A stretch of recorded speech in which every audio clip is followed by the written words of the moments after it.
Halo, jadi hari ini aku mau ngebahas tentang geometri bidang datar. Sebelum itu, perkenalkan nama aku terlebih dahulu. Nama aku Dwi Wardah Putri dari 1047. Apa aja sih yang akan kita pelajari tentang geometri bidang datar ini? Yang pertama ada pengertian geometri.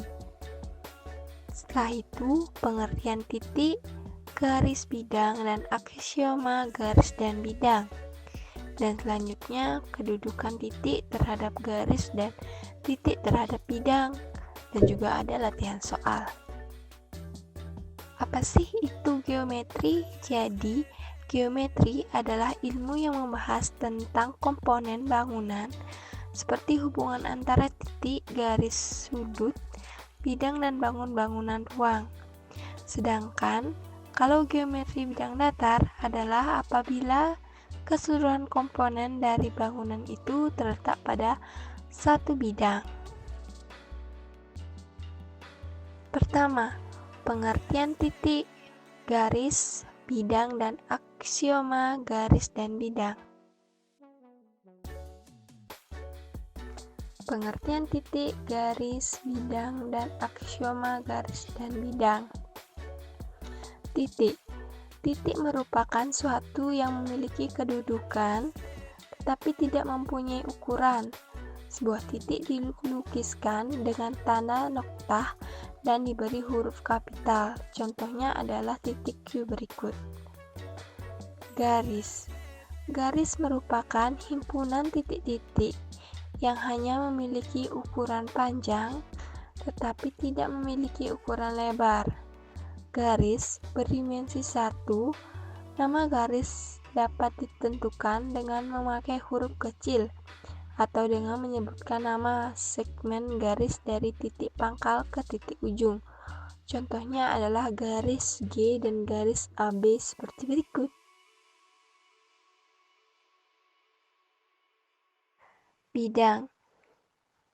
Bidang merupakan himpunan titik-titik yang memiliki ukuran panjang dan lebar. Bidang berdimensi 2, nama bidang dapat ditentukan dengan memakai huruf atau simbol yang ditentukan di pojok bidang atau dengan menyebut titik-titik sudut dari bidang tersebut. Contohnya adalah bidang ABCD seperti gambar berikut.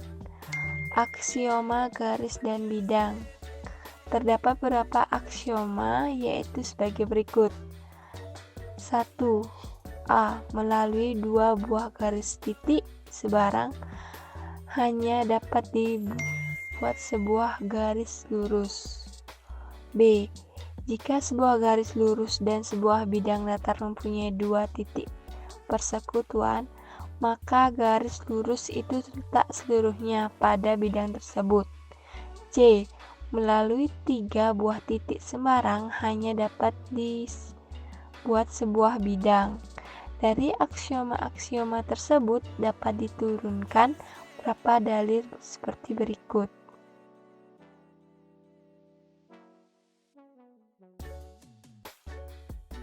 Yang pertama, sebuah bidang ditentukan oleh tiga titik sembarang yang tidak segaris.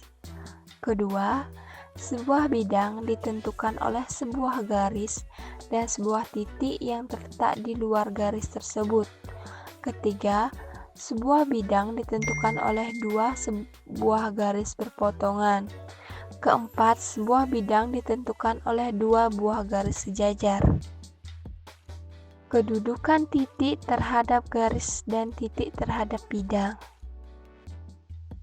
Kedudukan titik, garis, dan titik terhadap bidang. A. Kedudukan titik terhadap titik. Yang pertama, titik berhimpit dengan titik. Yang kedua, titik tidak berhimpit dengan titik, seperti gambar berikut. B. Kedudukan titik terhadap garis. Pertama, titik terletak pada garis atau garis melalui titik. Suatu titik dikatakan terletak pada garis jika titik tersebut dapat dilalui oleh garis. Nomor 2, titik tidak terletak pada garis atau titik di luar garis Suatu titik dikatakan terletak di luar garis jika titik tersebut tidak dapat dilalui oleh garis, seperti gambar berikut. C.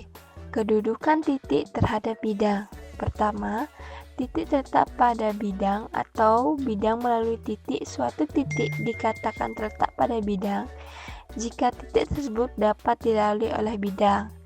Yang kedua, titik tidak terletak pada bidang atau bidang tidak melalui titik, seperti gambar berikut. Contoh soal. Pembahasan soal pertama. Jadi, 2x ditambah 5x tambah 5 sama dengan 180. 2x tambah 5x menghasilkan 7x sama dengan 180 dikurang 5. X sama dengan hasil dari 180 dikurang 5 adalah 175. Jadi 175 dibagi 7 menghasilkan 25. Jadi sudut C sama dengan 3x dikurang 15 sama dengan 3 dikali 25 dikurang 15 sama dengan 60. Jadi sudut B sama dengan 2x sama dengan 2 kali 25 sama dengan 50. Jadi sudut A sama dengan 180 dikurang 60 tambah 50 dan menghasilkan 70. Jadi besar sudut A adalah 70. Soal nomor 2. Dari gambar di samping, tentukanlah besar sudut P. Jadi pembahasannya seperti ini. Sudut P ditambah sudut R ditambah sudut Q sama dengan 180. Px tambah 3x tambah 75 sama dengan 180. 7x sama dengan 180 dikurang 75. 7x sama dengan 105. X sama dengan 105 dibagi 7 sama dengan 15. Sudut P sama dengan 4x sama dengan 4 kali 15 dan menghasilkan 60. Jadi besar sudut P adalah 60. Soal nomor 3. Besar sudut BOC adalah, jadi pembahasannya x ditambah 2x sama dengan 90. 3x sama dengan 90. X sama dengan 90 dibagi 3 menghasilkan 30. Sudut BOC sama dengan 2x sama dengan 2 kali 30 dan menghasilkan 60. Jadi besar sudut BOC adalah 60. Soal nomor 4. Pada gambar di bawah ini adalah pusat lingkaran. Besar sudut AOD adalah, jadi pembahasannya seperti ini. Sudut DBC adalah sudut keliling sama dengan 50. Sudut DOC sama dengan sudut pusat sama dengan 2x sudut keliling sama dengan 2 kali 50 sama dengan 100. Sudut AOD sama dengan 180 dikurang sudut DOC atau sudut pelurus sama dengan 180 dikurang 100 dan menghasilkan 80. Jadi sudut AOD adalah 80. Soal nomor 5. Dari gambar di bawah ini, sudut PQR sama dengan 102, sudut QRS sama dengan 84, sudut PSR sama dengan 78. Besar sudut QPS adalah, jadi pembahasannya seperti ini. Sudut QRS ditambah sudut QPSR ditambah sudut PQR tambah sudut QPS sama dengan 360.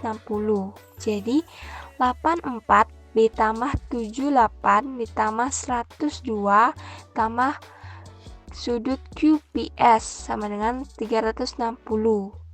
Jadi sudut QPS sama dengan 360 dikurang 264 menghasilkan 96.